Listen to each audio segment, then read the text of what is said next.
Luis lost a bet with his newly acknowledged godsister. The punishment was staying single for a month. So he handed me the divorce agreement. Sign it. We're just separating for a month. You've got to have some sportsmanship. I didn't say anything. I obediently wrote down my name. Not long after, Luis lost again. This time I have to sleep with her for one night. Just under the same blanket. Purely chatting. Don't overthink it. As he spoke, a small square box slipped out of his pocket. He cleared his throat, made up an excuse about company business, but was actually heading to a hotel. After he left, I lowered my head and replied to the message I had just received. I'm going abroad in a week. Want to come with me? Yes. Chapter 1. The next day, I started packing my luggage. Halfway through, Luis, who hadn't come home all night, pushed the door open. There was an ambiguous red mark on his neck. He yawned. Sleep deprived. Going on a trip? I nodded guiltily. Luis didn't sense anything wrong. You should get out more anyway. Staying cooped up at home all day. You don't see much of the world. Not like Roma, who can chat with me about anything. Roma, the godsister he met at a bar half a year ago. The two of them were inseparable, obsessed with betting games. The stakes had gone from a cup of milk tea or a meal to a hug, a kiss. I had cried. I had made a scene. All I got in return was Luis's look of disgust. It's just for fun. Why take it so seriously? Gradually, I stopped talking. So now, when I heard him belittle me while praising her, I remained silent and continued packing quietly. After a while, Luis asked, "When are you leaving?" 6 days. The next second, my body was suddenly lifted off the ground. I was thrown onto the bed and fell into his warm embrace. Don't move. Sleep with me for a bit. I couldn't break free, forced to breathe in the unfamiliar scent of another woman on him. Chaotic images began forming in my mind. Entwined, frenzied, filthy. As I thought about it, tears began falling one after another. Luis frowned impatiently and symbolically patted my back twice in consolation. Julia, I'm the only one who can tolerate you being this dramatic. Without me, you'd probably live worse than a stray dog on the street. He repeated the same words he had said 10,000 times before and slowly fell asleep. I wiped away my tears and quietly slipped out of his arms. Looking at the face I had loved for 10 years, a sense of resolve rose within me. Even if I end up living worse than a dog, I refused to stay by his side anymore. Chapter 2. As the day of going abroad drew closer, I began to dream more and more frequently about the past. The first time 8-year-old Luis saw me, he stared so intently that he tripped and fell flat on his face. It left a conspicuous scar on his forehead. Yet he was proud of it, in front of everyone. He even declared that he would be my one and only knight, protecting me for the rest of my life. Children take promises seriously. He meant what he said. When the chubby boy next door snatched my candy, Luis blocked him in an alley after school and knocked out 2 of his teeth. When a classmate deliberately splashed ink onto my skirt, he drew 99 ugly portraits of her and plastered them all over the school, scaring her so badly that she didn't dare come to class. Back then, wherever Julia was within 5 meters, Luis would be there. We were inseparable. We liked each other. Until the second year of middle school. On an utterly ordinary day, my parents died in a plane crash. I became an orphan and was taken away by my uncle. Transferred schools, changed household registration, traveled thousands of kilometers south.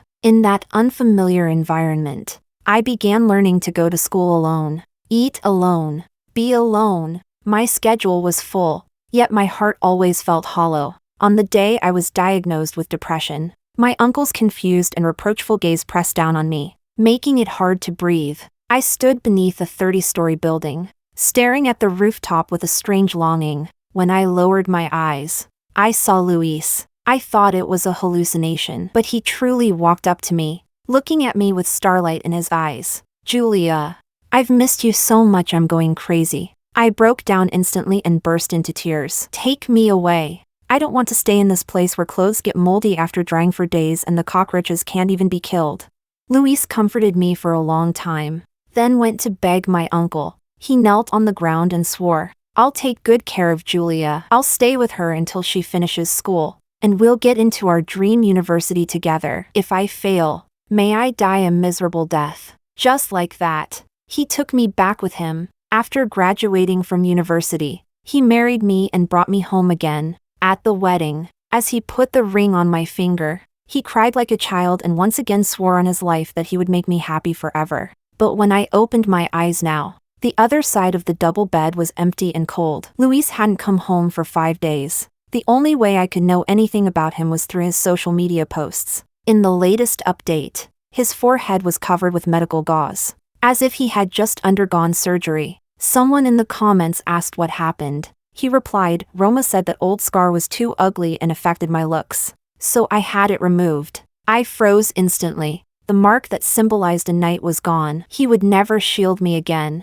I told myself it didn't matter. I was leaving tomorrow. There was no need to dwell on it. Yet the needle-like pain in my heart refused to fade. Chapter 3. After a long while, my phone suddenly chimed with a notification. Come to Nightfall immediately. Nightfall was the largest entertainment club in the city. Inside, all kinds of people mixed together. There were endless ways to indulge, and men and women alike had no taboos. It was also where Luis and Roma met. I didn't like that place, so I put down my phone and tried to pretend I hadn't seen the message. Unexpectedly, another one followed right after. If you don't show up within an hour, you're staying at home for the rest of your life. You're not allowed to go anywhere. Luis knew I was leaving tomorrow, which was why he threatened me like this. In the end, I could only grit my teeth and go. When I pushed open the door of the designated private room, a burst of cheers exploded inside. 42 minutes. Luis bet she'd arrive in 30. Luis loses. Roma wins. He's already lost 18 times tonight. Luis isn't doing this on purpose. Is he? Luis really dotes on her. Luis cast a glance toward the door. There was excitement hidden in his eyes. Yet he didn't acknowledge me. Instead, he turned and hooked an arm around Roma across the table, then kissed her fiercely. An expensive bottle of liquor on the table was knocked over and shattered on the floor. But neither of them noticed. When they finally pulled apart, a thin silver thread stretched between their lips. Lingering and intimate, the surrounding cheers nearly blew the roof off the room. I suddenly felt nauseated, wanting to vomit, wanting to leave. I had just taken a step when someone called out, "Julia, come here." Suppressing my discomfort, I walked over. Luis pulled me close and made me sit on his lap. He pinched my cheek as if scolding me. That just now was a game punishment. You're not allowed to be jealous. It's your fault for coming so late and making me lose the bet. Out of habit, I apologized. Sorry. Someone beside us clicked their tongue. Sister-in-law is so obedient. No matter how Luis plays, she has no objections. I need to find someone like that too. Luis waved his hand carelessly. Don't. Too obedient is boring. Then I'll find someone like Roma. Fun. Exciting. Sure. As long as you're not afraid of pain. He deliberately tilted his head, revealing the fresh bite mark on his neck. That made Roma, who was drinking, laugh and scold him. Cut it out. Didn't you tell me to use more force last night? You said it wouldn't feel good if it didn't hurt. Luis tossed a banana at her irritably. Practice your skills more. They bantered as if no one else existed, completely treating me like air. The onlookers' gazes felt like knives stabbing into me, almost suffocating. I clenched my clothes and asked in a low voice, "Can I go back now? I'm a little tired." Luis paused slightly, as if only then realizing I was still there. He touched his nose awkwardly and casually called a waiter to escort me out. But Roma objected. "Sister-in-law rarely comes here. Why don't we play a little betting game?" Chapter 4. I instinctively wanted to refuse, but Luis agreed on my behalf. "Sure, you think we're afraid of you?" Hearing that, Roma quickly took out the dice and blocked my way out. The simplest one, high or low. The winner can ask the loser for one item. A cunning light flickered in her eyes, making me uneasy. Luis clasped my shoulder at just the right moment, reassuring me, "Don't be nervous. Roma just likes bags and jewelry. If you lose, just let her pick something from your storage room." I had never cared about those things. If she wanted them, she could have them. Holding on to a bit of luck, I nodded. The 2 dice rattled inside the cup. 10 seconds later, the cup was slammed onto the table, stopping their motion. Roma spoke first. "I choose high." I automatically chose low. The result, I lost. She immediately reached out to claim her prize. Sister-in-law's necklace looks pretty. I like it. I froze instantly, clutching the pendant at my chest and stepping back. Not this one. Roma's expression darkened. What's this? Can't afford to lose? Don't you have any sportsmanship? After her accusation, dozens of contemptuous gazes pierced toward me. I hurried to explain. It's my mother's keepsake. I can't give it away. Choose something else. I have jewelry worth tens of millions at home. You can take any of it. My parents hadn't left me much during several moves. I had even lost some of it. Now, this was the only thing left. I absolutely couldn't lose it. Roma sneered coldly. Why didn't you say it was off limits earlier? It's too late now. A bet is a bet. No switching after the fact. I like it. So you give it to me. Otherwise, the rules are broken, and no one plays anymore. She pressed aggressively, refusing to back down. I could only look to Luis for help. He knew how important the necklace was to me. He would definitely help me. But he said, Julia, take off the necklace. I stood there in a daze, suddenly drained of all strength. Roma grew impatient and stepped forward to seize her spoils. She tugged at my neck, scratching several thin wounds that began to bead with blood. As if I felt no pain, I stared at Luis. He remained indifferent, not thinking there was anything wrong. You can win it back anyway. You. Before he finished, there was a crisp sound from the floor. Oh dear. My hand slipped. Why is this thing so fragile? It shattered into 8 pieces. So ugly. So ugly. Roma stepped over the fragments as she walked away, even kicking them once more. The room fell deathly silent, my limbs stiff. I bent down to pick up the broken pieces from the floor. The last shard lay near Luis's feet. He moved as if to help, but I shouted him back. Get away! Luis was used to being fawned over. Now that I had defied him, even the slightest trace of guilt in his heart vanished. His tone turned icy. Julia, there's a limit to your tantrums.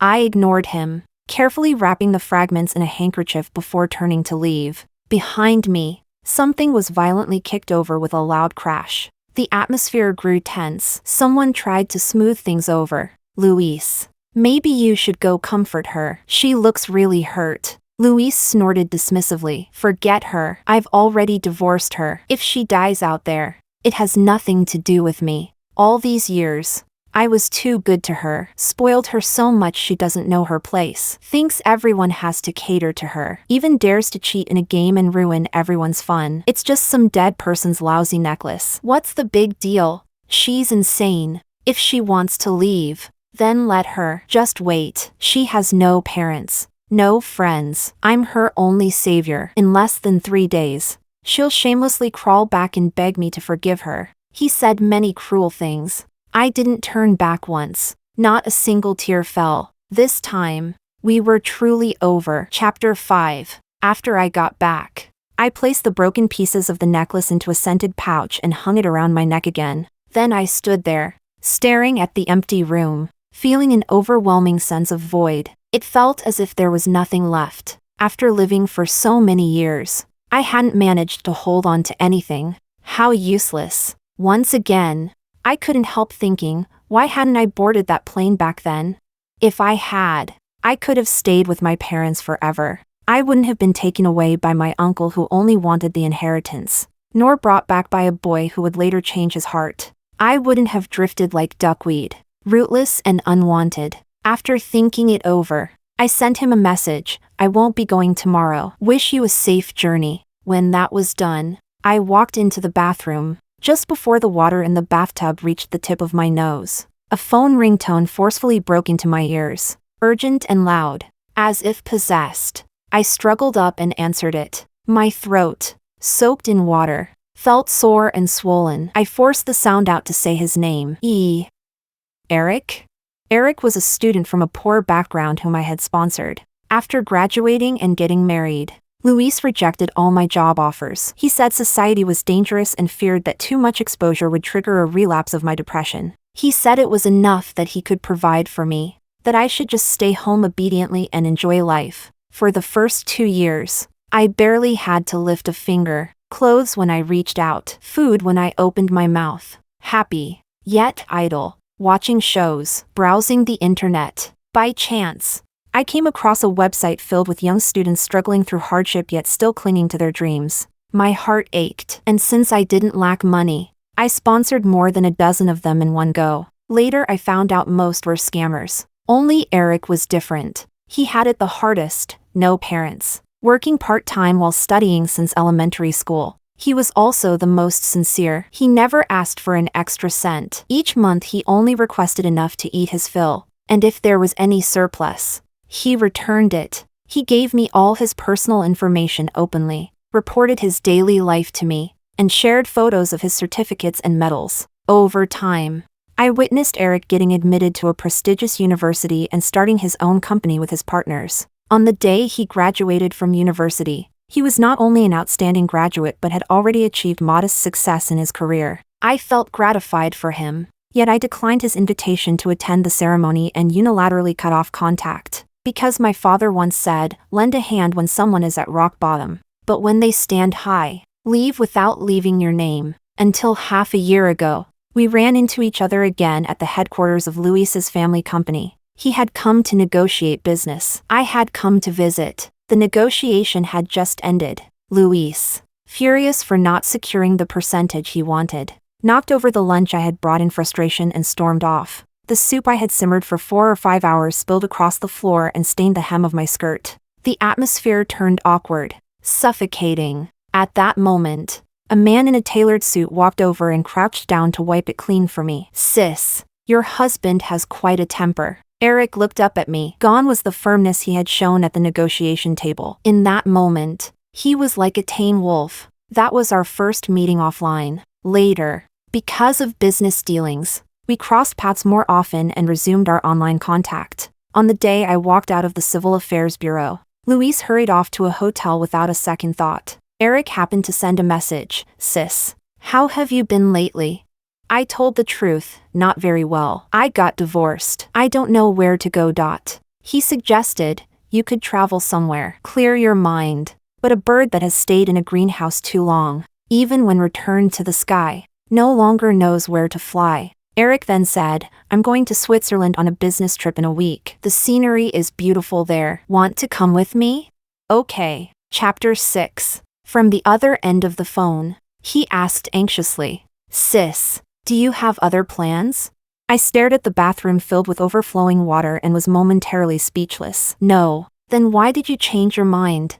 Because I'm a little tired. I was too tired of my bleak and miserable life. I didn't want to struggle anymore. Eric fell silent for a long time. For a while, the only sound on the line was the wind. I thought the call was about to end and was about to get up and return to the bathroom. Unexpectedly, I heard him speak again. Sis, let me take care of you, then you won't have to be so tired. I froze. In that instant, I lost the courage to leave alone. My fingertips trembled slightly as I carefully uttered a soft syllable of agreement. Eric arrived quickly. I had no idea how fast he drove. He reached downstairs before the call even ended. He changed his flight, picked me up, and headed straight to the airport. Everything happened so swiftly that it almost felt like he was kidnapping me and running away. By the time I sat on the plane, my hair was still damp, and my mind was still hazy. He asked for a blanket and draped it over my shoulders, ordered a hot drink, and placed it into my hands. Then, as if performing magic, he pulled out a stack of magazines from his bag and set them in front of me. If you're bored, you can take a look. You used to study fine arts. These are some of the more authoritative art journals from recent years, both domestic and international. You should be interested. His voice was gentle and accommodating. I need to handle a few small matters. If you need anything, just call me. Only after I nodded did Eric turn to his laptop and begin working. The glow of the screen cast light onto his refined features. His long fingers danced across the keyboard. Impeccably dressed, he looked exactly like the untouchable elite one sees in television dramas. Yet somehow, I felt at ease. I took small sips of my drink, feeling warmth gradually return to my body. When I opened one of the magazines, the vivid colors on the pages instantly rushed into my eyes, filling a life that had once known only black and white. Outside the window, the moon shone brightly, lighting up the sky, as if it could light up me as well. Chapter 7. After arriving in Bern, the capital of Switzerland, Eric took me to the hotel. One suite. I slept in the master bedroom. He slept in the guest room. This time, he had come to inspect a partner's machinery factory, which concerned a large future order for his company. So during the first week, he was especially busy. Every morning he would leave before I woke up. On the table, there would only be a note with a greeting and breakfast he had prepared, and a daily updated travel itinerary. It included every detail: what transportation to take, which nearby restaurant to eat at,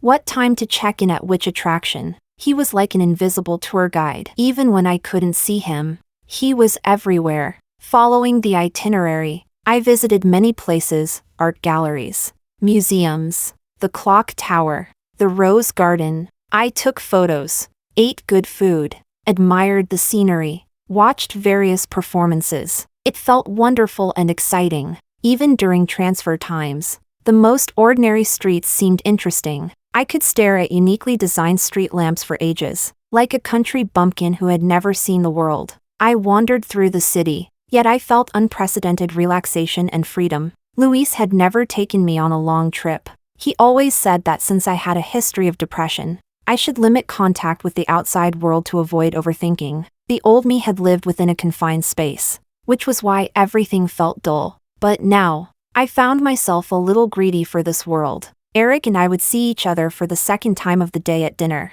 After the meal, he would patiently listen as I shared what I had seen and heard, a gentle smile always resting on his lips. Then he would transform into a praise machine. "Sis, have you considered photography? The scenery you captured is stunning." Knowledge queen. As someone completely blank in art history, I learned so much today. Hearing someone 5 years younger praise me like that made my cheeks burn. I couldn't stand it and stopped him. "Enough. Where did you learn to compliment people like this?"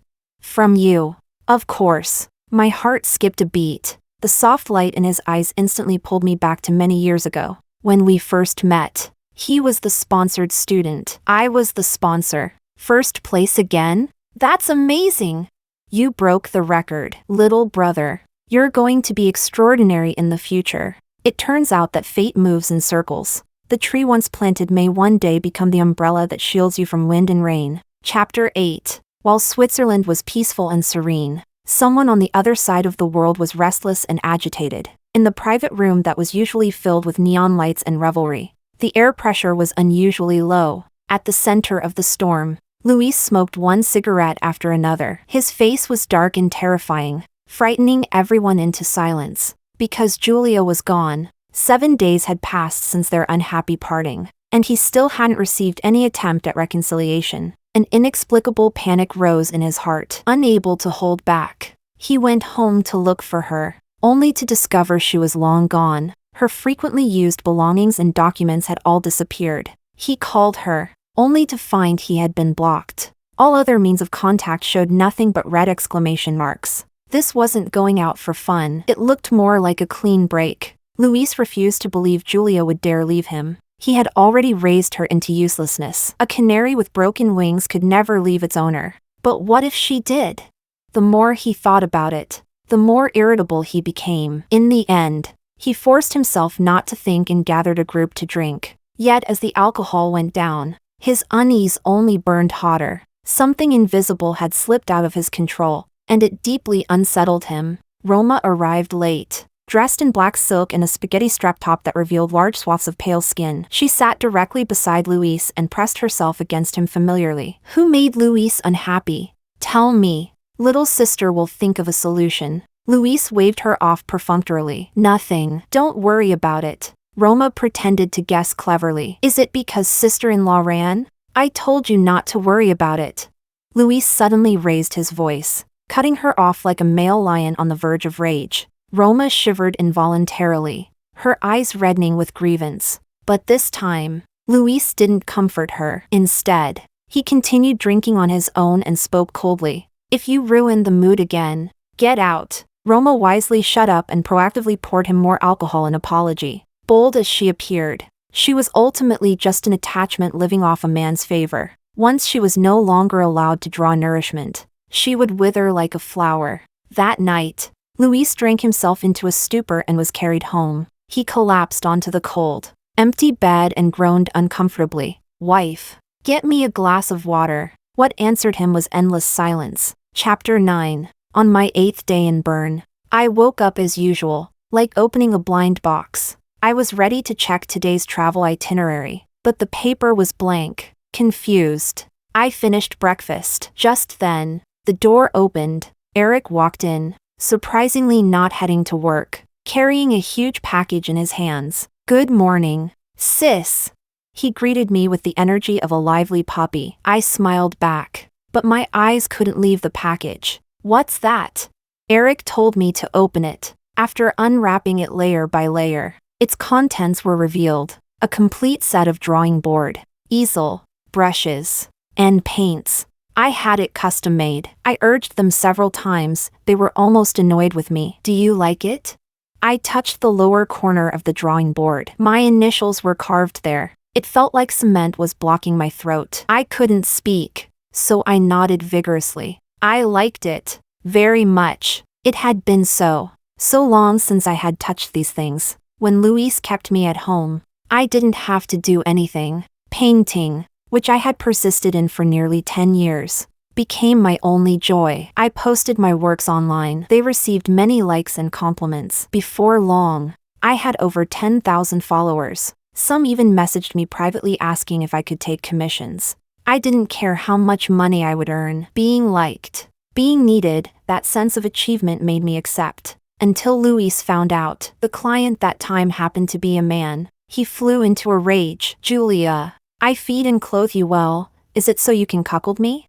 I frantically explained that I hadn't done anything, but he refused to believe me. He made a scene for days and nights, not coming home, until everyone thought I was ungrateful. In the end, I had to give in. I deleted my account and stopped taking commissions. Luis, still uneasy, threw away everything related to painting. Then he held me and kissed me softly. "Julia, having me is enough. Those things don't matter." At the time, I nodded in agreement like someone who had lost her mind. But now, the heat burning in my heart told me, passion matters too. It isn't something I should give up for anything else. That day, the weather was perfect, bright and sunny. I chose a park near the hotel as my sketching spot. Eric helped me carry the equipment over and set everything up. He stood with his arms crossed, smiling with crescent eyes. "I'm looking forward to seeing you show your skills, sis."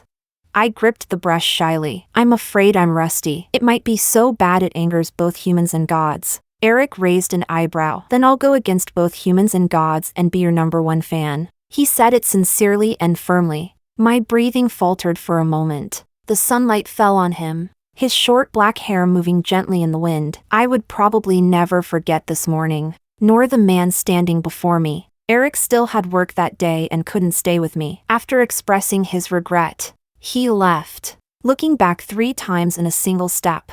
I took a deep breath, feeling the beauty of nature, and then immersed myself in my own world. Chapter 10. Time slipped by in a flash, and before I knew it, it was already noon. I hadn't noticed at all. It was only when Eric called to remind me to eat that I came back to my senses. As soon as I returned to the hotel, my phone rang again. Thinking it was still Eric, I answered casually. I miscalculated.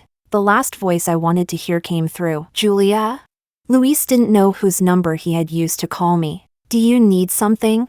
Now, when facing him, I felt no heartache, no fear, no ripples at all. My tone was calm, no different from speaking to a stranger. There was a clear pause on the other end before he spoke again. "Where are you? Send me the address. I'll come pick you up." I was genuinely confused. "Why would you come pick me up?" Luis's voice was unusually gentle, persuading slowly. "Julia, I know you're angry, but it's been so many days. You should calm down by now. Besides, you don't know how to do anything. You can't take care of yourself. If you stay out there too long, you'll cause trouble for society. And if you get sick or hurt, I'll be the one who feels heartache. At worst, when you come back, we'll work together to find an identical necklace. After all, objects are dead. People are alive. We still have to live our lives." I reminded him calmly. Luis. I'm not going back. We're divorced. Seeing that I wouldn't budge, Luis gradually grew impatient. That was just a game. The 1 month is almost over. We'll just go to the Civil Affairs Bureau and remarry. It's such a simple game rule. Are you incapable of understanding it?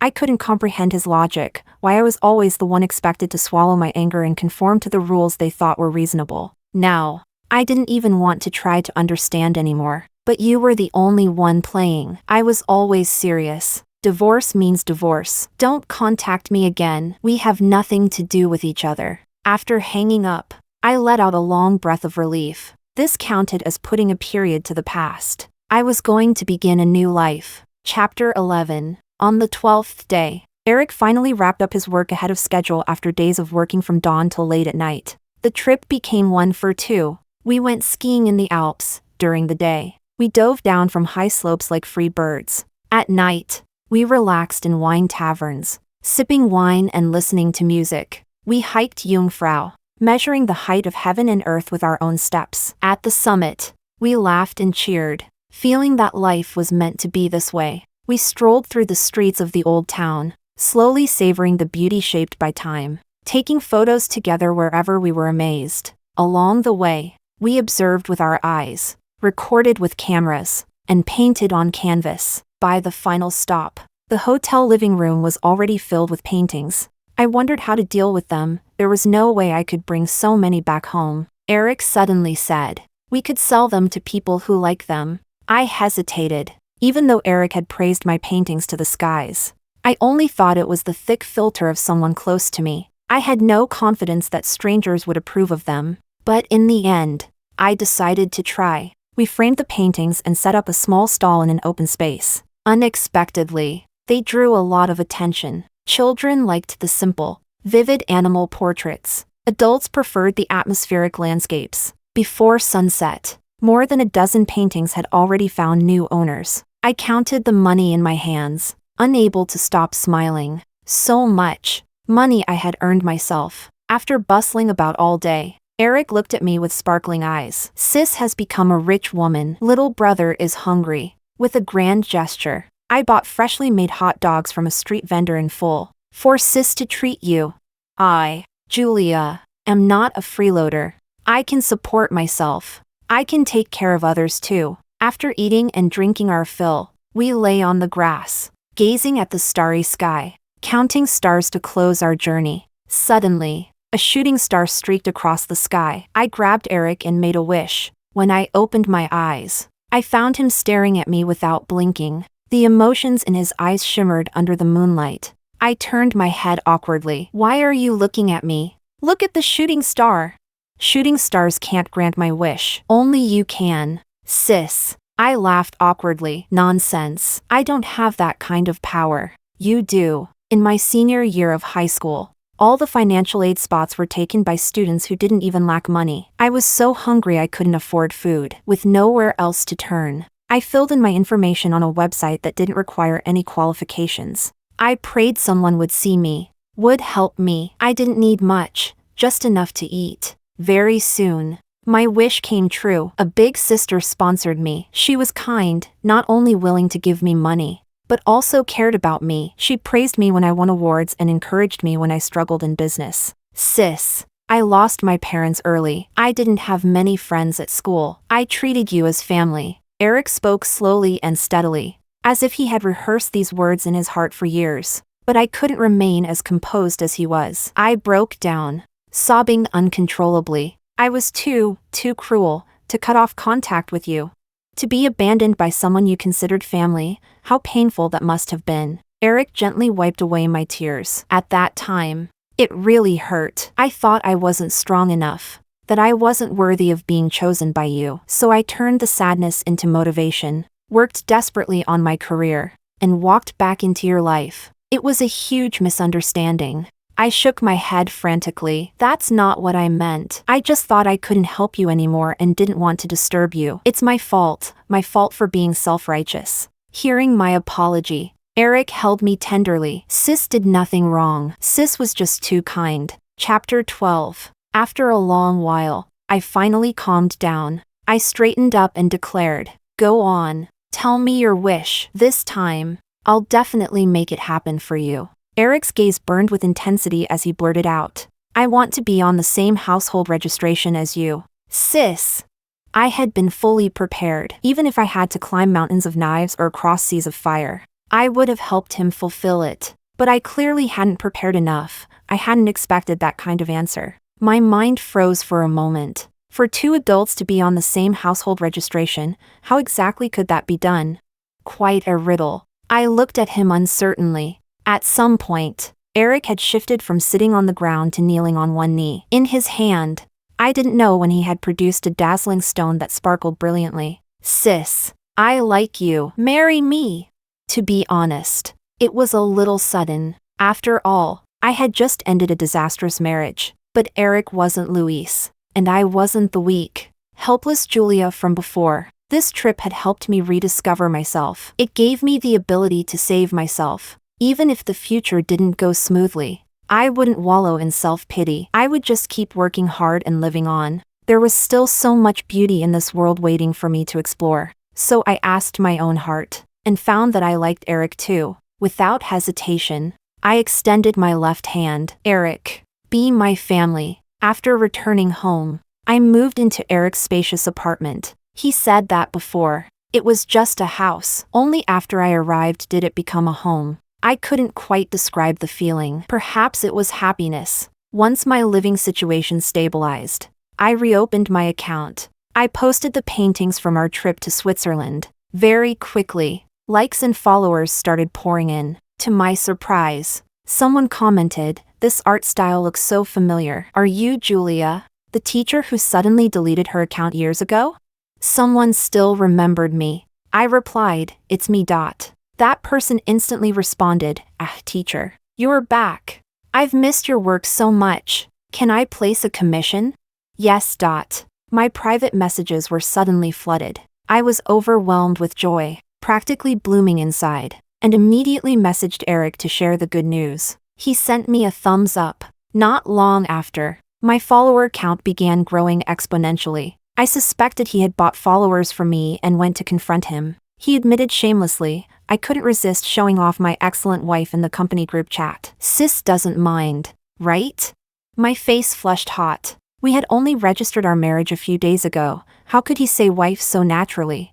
A few months ago, I could never have imagined that life would not only emerge from the shadows but even fall into a jar of honey. So never give up on life easily. The reversal may come in the very next second. But what I hadn't expected was that even after I had walked 800 miles away, someone back there was still trapped in the past. While I was out buying paint supplies, Luis found me. He walked over, suppressing his anger. "Julia, stop making a scene. We're going to remarry right now." I found it absurd. "Sir, if you had come any later, I'd already have a child." Chapter 13. In the cafe, Luis and I sat facing each other. The manager personally brought over the coffee, warm and courteous. "Miss Julia, this one is on the house. Please don't be polite. The paintings you arranged in our shop have attracted quite a few customers. You're my benefactor." I couldn't refuse and thanked him politely. After the manager left, Luis's expression darkened. "You started painting again?" I nodded calmly. His face stiffened, and beneath it flickered a trace of panic. In that moment, I suddenly understood something. He had done it on purpose. All these years, Luis had fed and clothed me on the surface.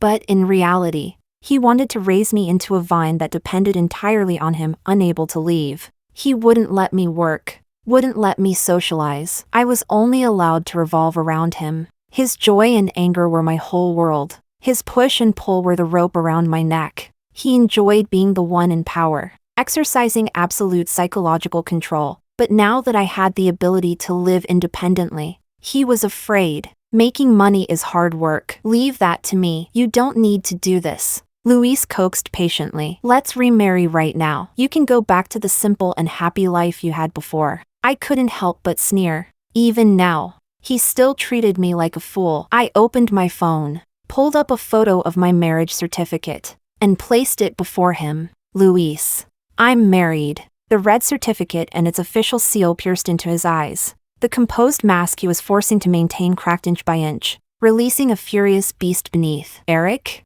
How do you two know each other? Why would he choose you?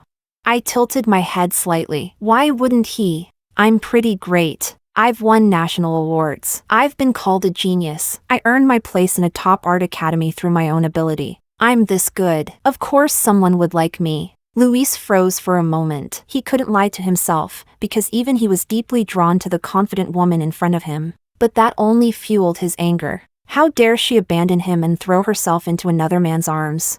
Yet he had already lost the means to control her. A sense of powerlessness and loss of control swallowed him. It bent his spine, lowered his head. After a long while, I finally heard him say, "Julia, I'm sorry. I was wrong. I won't play those betting games anymore. I'll change everything that's bad about me. Please forgive me. Come back to me. Julia, please." His eyes were red. His posture lowered in a way I had never seen before. But I remained unmoved. There's no chance. Chapter 14. I left that meeting early. I treated it as an insignificant episode and soon forgot about it. I continued enjoying my creative work and managing my account. When Eric had free time, we would go to the outskirts for sketching trips. Recently, he had fallen in love with photography, carrying a camera everywhere, capturing landscapes, so much so that our home albums had grown thick. Everything was going well, until that day. Under a newly posted update, a flood of vicious comments suddenly appeared. "Don't be fooled by this bad woman. She's not a good person. Morally corrupt, unfaithful, abandoned her husband and seduced another man. I know her. She pretends to be obedient, but she sucked her husband dry for years. The moment she found someone better, she dumped him. Many people defended me, but some believed the accusations and began attacking me. For a moment, the comments and private messages descended into chaos. I was briefly flustered, but soon noticed clues. I found the leading account and sent a private message. "Roma, is that you?" She replied quickly, "Yes. It's me. You ruined Luis. He's seriously ill now, won't eat, won't drink, like a walking corpse. I'm going to avenge him and ruin your reputation." Her vicious insults flooded the chat window. There was no reasoning with her. I logged out and began considering how to respond. Eric quickly learned of it and called. "Sis, don't worry. I've already notified the legal department to collect evidence from the comments section. We'll sue them one by one for defamation and make those spreading rumors pay the price." My heart warmed. Being protected by family felt wonderful. But beyond that, I had to deal with the source of the trouble myself. I went to the hospital where Luis was staying. When I pushed the door open, I saw Roma crouching by the bedside, trying every possible way to coax Luis into eating. She was met with rejection. "Get out! It's because of you that Julia won't forgive me. I don't want to see you again." But the next second, the chilling hostility vanished. He saw me, surprise and excitement flooding his face. "Julia, you came to see me." Chapter 15. Roma was shoved aside, her face turning pale and red in turns. She looked at me with venomous hatred, ignoring her malice. I said to Luis, "I'm not here to see you. We're divorced. Even if you die, it has nothing to do with me." Luis froze. Those were words he once said to me. Now the boomerang had come back to pierce him. It hurt so much he could barely breathe. "I'm here to tell you that you've already affected my normal life. Can you disappear?" Luis, stop torturing yourself to pretend you're devoted. The pain you're suffering now isn't even 1/10,000th of what I endured all these years. As for Roma, the lawyer's letter is on its way. What she did is enough to land her in jail. Roma instantly went pale and hurried to beg Luis for help. "Luis, save me. I only did this to defend you. This bitch never loved you. I'm the only one who's sincere to you." When Luis realized what she had done, his chest heaved in rage. He slapped her hard. "How dare you!" The heartless man showed no mercy. Instead, he declared he would make sure she could never survive in the city again. Roma lost her last support. She collapsed onto the floor in despair and was dragged away, her future destined to be bleak. The hospital room was left with just the two of us. Luis explained ingratiatingly, "Julia, I really didn't know about the dirty things she did, but I promise you'll never see her again. I'll handle it. And you? I don't want to see you again either. Can you handle that?" I looked at him. Luis fell silent, his expression twisted in pain, his body trembling unconsciously, unwilling to give up. He asked, "Julia, we've known each other for 20 years. Can you really let go of what we had? Don't you remember the good times? Can't you forgive me just this once?" I shook my head firmly. "We've known each other for 20 years. I suffered for 10, Luis. I would have remembered your kindness for a lifetime, but now when I see you, all I think of is you sleeping with other women, your cruel psychological belittling, your endless trampling of sincerity, your betrayal and infidelity. I've endured enough harm. I don't owe you anything. If you have even a shred of conscience left, stop disturbing me." I had said enough. I had done more than enough. There was nothing beautiful about the tears on his face. I didn't spare them another glance. I turned and left. Behind me echoed the cries of repentance. I knew then I had completely escaped the mire. It was deep winter, yet outside the hospital the sunlight was unusually bright. Eric leaned against the car, tall and graceful, opening his arms to welcome me. I rushed into his embrace, feeling the warmth. From now on, love and home, though late, would remain by my side.